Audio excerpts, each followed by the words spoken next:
सांगतोय की golden tower Sameer आहिरे म्हणून एक कोणीतरी बिल्डर आहे आणि त्या बिल्डराने यांच्याकडून 36 लाख रुपये घेतले, तुला व्यावसायिकसाठी एक गाळा देतो म्हणून या ठिकाणी त्याच्याकडून RTGS आहेत असं गाळा पैशाची यांचं देवाणघेवाण झालेलं आहे ऑनलाईन. तर या ठिकाणी त्यांची फसवणूक करून त्यांनाच उलट दमदाटी देण्यात आलेला आहे. माझं नाव अशोक विपुल चव्हाण, मी सिव्हिल कॉन्ट्रॅक्टर आहे. मी गोल्डन टावर इथे सैफुल येथे golden tower building Pallavi golden tower बिल्डिंगमध्ये मी शॉप घेतला होता एअरटेल.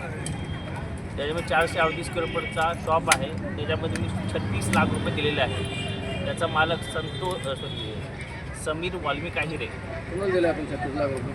हां, कोणाला दिले आपण 36 लाख रुपये? गोल्डन टावर बिल्डरला काय नाव आहे त्यांचं? समीर वाल्मिक आहिरे यांना 36 लाख रुपये दिले आहेत. त्यांनी माझी शॉप देतो म्हणून माझी फसवणूक केली आहे. ही बिल्डिंग 2019मध्ये ही बिल्डिंग रेरामध्ये आहे. हे प्रकार कधीपासून चालू आहे आणि किती जणांची फसवणूक झालेली आहे त्याच्यामध्ये 2019मध्ये ही बिल्डिंग चालू आहे. तर त्याच्यामध्ये साधारण कमीत कमी 40 ते 50 लोकांनी त्या बिल्डिंगमध्ये इन्व्हेस्टमेंट केली आहे आणि खाली 53 शॉप आहेत, वरती 60 फ्लॅट आहेत. त्याच्यामध्ये ह्या बिल्डरनी फक्त साठेकत करून व घाणकत करून लोकांना पेमेंट करून पेमेंट उचलायचं आणि पळून जायचं. लोकांना पर्मिशन द्यायचं नाही, काही नाही. आणि ही बिल्डिंग रेरामध्ये असून साधारण 7-8 वर्षापासून ही बिल्डिंगचं काम चालू आहे. ह्या बिल्डिंगमध्ये हे कमीत कमी शासकीय 12 ते 15 शासकीय कर्मचारी आहेत सोलापूर जिल्ह्यामधील.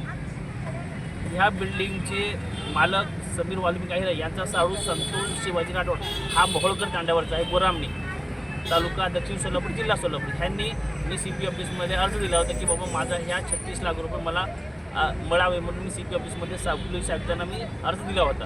तर ह्याने काय केलं की आपले विजापूर नाका पोलीस स्टेशन येथे मी अर्ज केला होता. तिथं औद्योगिक पोलीस चौकी केंद्रामध्ये औद्योगिक पोलीस चौकी इथे पोलीस स्टेशनला जाऊन त्यांनी PSI तरंगे साहेबांना भेटलो की साहेब मला असं माझ्या पैशाची मागणी केली असता त्यांनी मला संतोष राठोड यांनी 4 पोलिसांनी दमदाटी करून माझा अर्ज रिटर्न घ्यायला लावलं आणि त्यांनी माझी पैसेही दिले नाही. ह्यामध्ये या बिल्डिंगमध्ये साधारण कमीत कमी 30 ते 40 त्या पोलिसही त्या बिल्डिंगमध्ये इन्व्हेस्टर आहे. त्या पोलीस प्रशासनाचे 4 ते 5 कर्मचारी आहेत त्याच्यामध्ये त्या बिल्डिंगमध्ये इन्व्हेस्टर आहेत. तरी ह्यांना पोलीस आयुक्तांना माझी एवढीच विनंती आहे की ह्याची पूर्ण खगोल करून चौकशी करावी अशी मागणी आहे. तरी मी मला माझे पैसे भेटावे या आशाने मला उपोषणाला मी बसलो आहे. तरी मला ह्या सोलापूर जिल्ह्यातील जेही बिल्डिंगमध्ये इन्व्हेस्टमेंट केलेत ह्या लोकांची फसवणूक झालेली आहे. तरी ह्या आंदोलनामध्ये त्यांनी सामील व्हावा त्यासाठी मी उपोषणाला बसलो आहे. तरी मला न्याय मिळावा.